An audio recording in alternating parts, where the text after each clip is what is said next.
ओम नमः शिवाय। हर हर महादेव। वीणा Deepak Soni YouTube channel में आप लोगों का स्वागत है। आज मैं आप लोगों को इस वीडियो के माध्यम से पशुपति व्रत के नियम बताऊंगी। संपूर्ण जानकारी दूंगी कि सुबह शाम के समय किस प्रकार हमें पशुपति व्रत की पूजा विधि करनी चाहिए। साथ ही आप लोगों को मेरी वीडियो कैसी लगती है मुझे कमेंट बॉक्स में हर हर महादेव लिख के ज़रूर बताना। तो आप सबको पता है पशुपति व्रत आप किसी भी महीने से प्रारंभ कर सकते हो, लेकिन अगर सावन के सोमवार से आप पशुपति व्रत का नियम लेते हो तो इसकी तो बात ही कुछ और है। मान्यता के अनुसार इस व्रत को करने से व्यक्ति के बड़े से बड़े संकट से मुक्ति मिल जाती है। यह व्रत कम से कम 5 सोमवार तक करने का विधान है। यह व्रत में सुबह और शाम दोनों समय की भगवान शंकर की विधि विधान से पूजा की जाती है। पूजा के बाद जरूरतमंदों को दान देना बहुत ही शुभ फलदायी होता है। मेरे चैनल पे मैंने पशुपति व्रत की पूजा सामग्री का वीडियो और सुबह की पूजा किस प्रकार करनी चाहिए और शाम की पूजा किस प्रकार करनी चाहिए इसका वीडियो मेरे चैनल पे आ गया।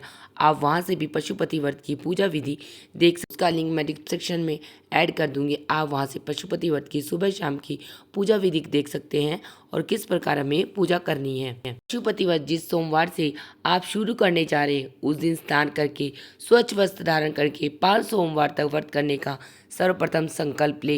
इसके बाद आप अपने घर के पास के किसी शिव मंदिर में जाकर इसकी पूजा करें। मैं आप लोगों को पशुपति व्रत के नियम बताती हूँ। पशुपति व्रत 5 सोमवार तक लगातार किए जाते हैं। अगर आप लोग पूछोगे उस बीच में अगर मासिक धर्म आ जाए तो हमारा पशुपति व्रत का माना जाएगा क्या? तो आप पशुपति व्रत में अगर पूजा नहीं कर सकते हो तो क्या हुआ, उस व्रत को आप कर लेना और उसके अगले छठे पशुपति व्रत को करके और पूज्य विधि विधान से पूजा करके सुबह शाम की उसके बाद आप उद्यापन कर सकते हैं। पशुपति व्रत का दूसरा नियम, पशुपति व्रत की पूजन हमेशा शिव मंदिर में ही जाकर करना अनिवार्य है। पशुपति व्रत का तीसरा नियम, तीसरा और सबसे जरूरी नियम, पशुपति व्रत के पहले सोमवार की पूजा आपने जिस शिव मंदिर में जाकर की है उसी शिव मंदिर में 5 सोमवार की पूजा करना अनिवार्य होता है। अपने पूरे पशुपति व्रत की पूजा एक ही शिव मंदिर में हमेशा की जाती है।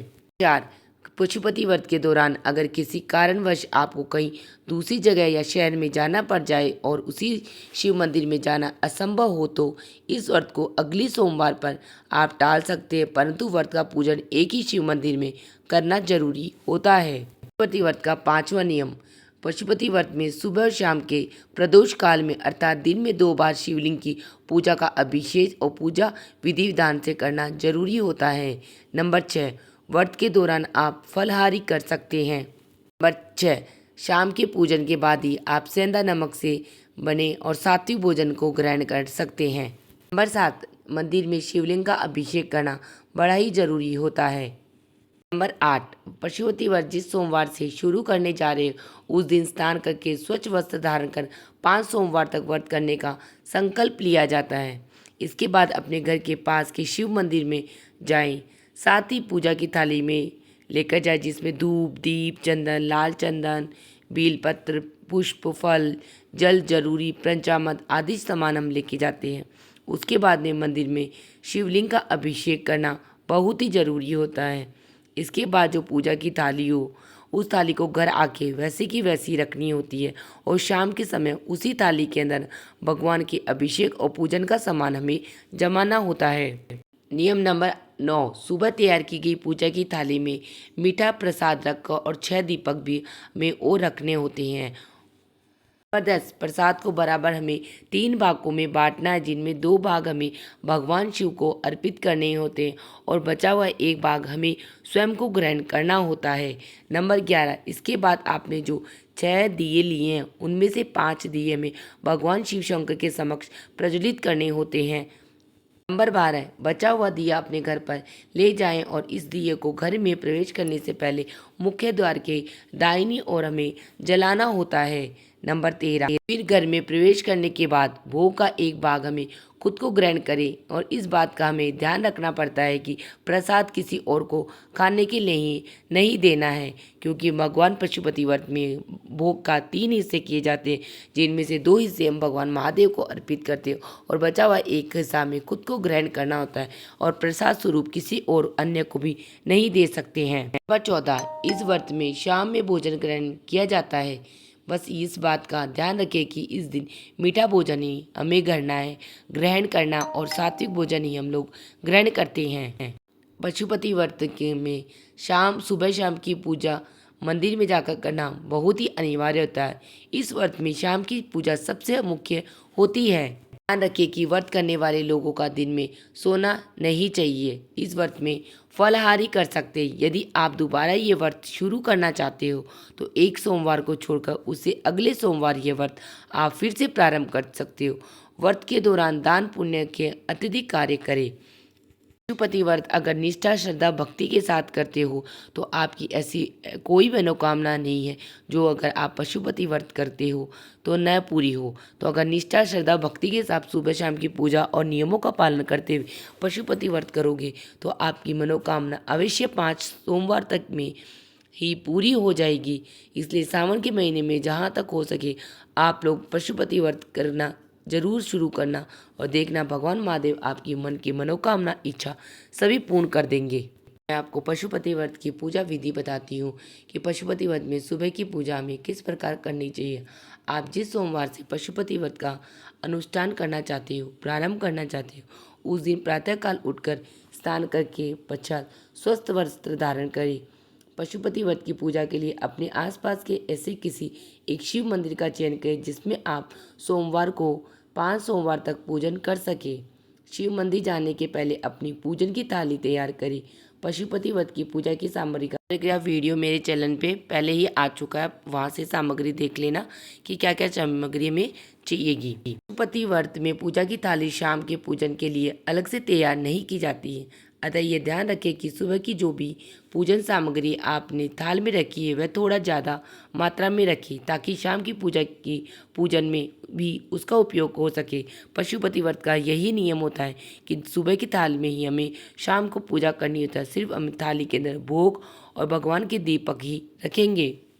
अब शिव मंदिर में जाकर श्रद्धापूर्वक शिवलिंग का पंचामृत और सादे जल से हम अभिषेक करेंगे। तब 50 शिवलिंग पे पुष्प, बेलपत्र और पूजन की अन्य सामग्रियां हम अर्पित करेंगे।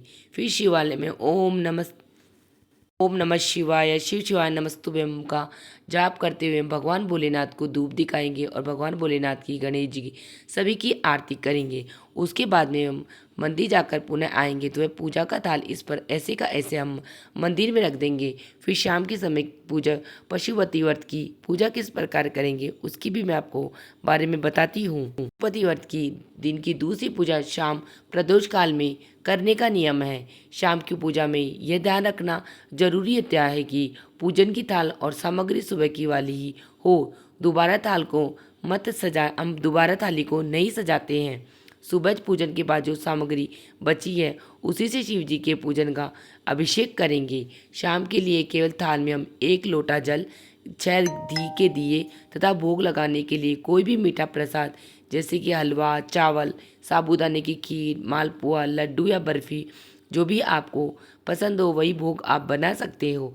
पशुपति व्रत के प्रसाद को आप घर में तैयार करें और ये ध्यान रखें कि पूरे प्रसाद को मंदिर ले जाना है। आपने घर में प्रसाद का जरा सा भी भाग नहीं छोड़ना है।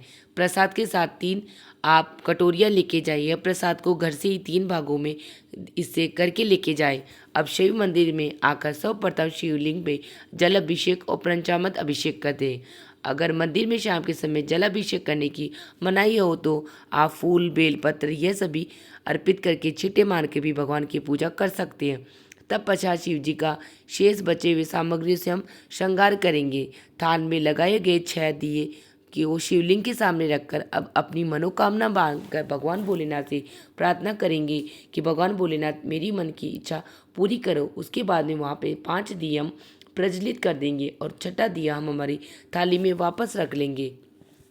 पश्चात थाल में लाए गए पूरे प्रसाद को शिवलिंग के समक्ष भगवान भोलेनाथ को अर्पित करेंगे। अब इस प्रसाद को हम 3 बराबर हिस्से में बांट लेंगे। 2 हिस्से तो भगवान महादेव को अर्पित कर देंगे तथा एक बचे हुए हिस्से को वापस थाल में रख लेंगे और ओम शिव शिवाय नमस्तुभ्यं, ओम नमः शिवाय मंत्र का जाप करते हुए भगवान भोलेनाथ को हम अपनी मनोकामना बोलेंगे। भोलेनाथ की आरती धूपबत्ती दिखाने के बाद में हम वापस अपने घर की तरफ आएंगे तो एक बचा हुआ दीपक भी हम अपनी पूजा की थाल में वापस रख लेंगे। घर के मुख्य दरवाजे के सामने बाहर ही बैठ जाएंगे। अब जो एक दीपक आपकी थाल में रखा हुआ है उसे अपनी मनोकामना मानकर हम भगवान के सामने हमारे घर के मुख्य द्वार के सामने प्रज्वलित कर देंगे। इस दीपक को अपनी दाहिनी तरफ रख के तपस्या घर में प्रवेश करेंगे और भगवान भोलेनाथ को प्रार्थना करेंगी, जिस प्रकार आपके मंदिर में उजाला है उसी प्रकार आप हमेशा मेरे घर में भी उजाला रखना और अपनी मनोकामना भी बोल देना। घर में प्रवेश करने के बाद थाल में लाए गए प्रसाद के एक हिस्से को स्वयं हमें ग्रहण करें। इस प्रसाद को हमें परिवार के किसी भी सदस्य को नहीं देना है।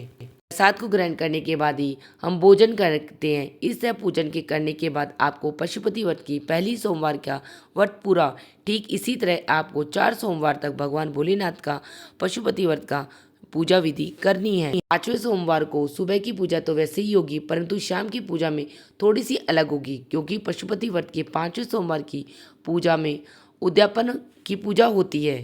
तो अब आपको 2-3 बातों का विशेष ध्यान रखना होता है। 5वें सोमवार को पूजा की सामग्री के अतिरिक्त एक पानी का श्रीफल अर्थात नारियल, शिव जी को समर्पित करने के लिए एक तरह की 108 पुष्प, 108 फूल की पंखुड़ियाँ, 108 बेलपत्र या मखाने के दाने या मूंग, आप कुछ भी ले सकते हो, अलावा या जनेऊ। 5वें सोमवार की शाम की पूजा के लिए जो नारियल आपने बाजार से लाए हैं उस पर मोली या कलावा बांधकर आप दक्षिणा रखें। दक्षिणा 5, 10, 21, 51 जितनी आपकी श्रद्धा हो उतनी आप रख सकते हो। अब अपनी सुबह की थाल में उस श्रीफल को हम रखेंगे। साथ ही शिव जी को जो भी 108 वस्तुएं हमें अर्पित करनी है उसे अपने साथ मंदिर में ले जाएंगे। पहले की तरह ही 1 लोटा जल, उसके बाद में 6 दीपक, 3 पेपरों में भगवान का भोग रखेंगे। फिर मंदिर पहुंचकर शिव जी का जलाभिषेक करेंगे, भगवान को प्रसाद अर्पित करेंगे। तब 50 सुबह की बची हुई सामग्रियों से हम भगवान का, महादेव का श्रृंगार करेंगे। अब हम जो घर से लाए गए पूरे प्रसाद को भगवान शिवलिंग के, भगवान महादेव के समक्ष अर्पित करेंगे। उसके 3 बराबर हिस्से करेंगे, 2 हिस्से वहीं छोड़ देंगे तथा 1 हिस्सा हम घर में वापस अपनी थाल में रखकर ले आएंगे। तब पश्चात थाल में लाए गए 6 दियों को नीचे रखिए। अपनी मनोकामना बोलते हुए 5 दीपक हम प्रज्वलित करेंगे और 6ठे दीपक को बिना जलाए हम अपनी थाली में वापस रख लेंगे। अब लाए गए 108 बेलपत्र, पुष्प, फूल, ये सभी हम भगवान महादेव को ओम नमः शिवाय मंत्र का उच्चारण करते हुए अर्पित करेंगे, समर्पित कर देते हैं। उसके बाद में नारियल को शिव जी के स्पर्श कराकर नीचे रख देंगे।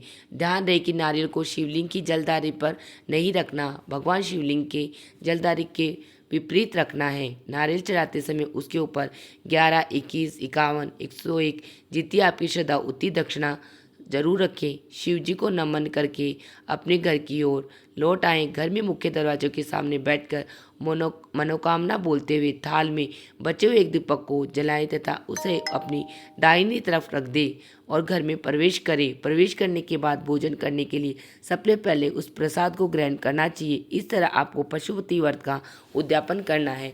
तो मेरी इस वीडियो में आपको मैंने पशुपति व्रत की संपूर्ण नियम, पूजा विधि और उद्यापन की भी विधि बताई है। साथ ही आप लोग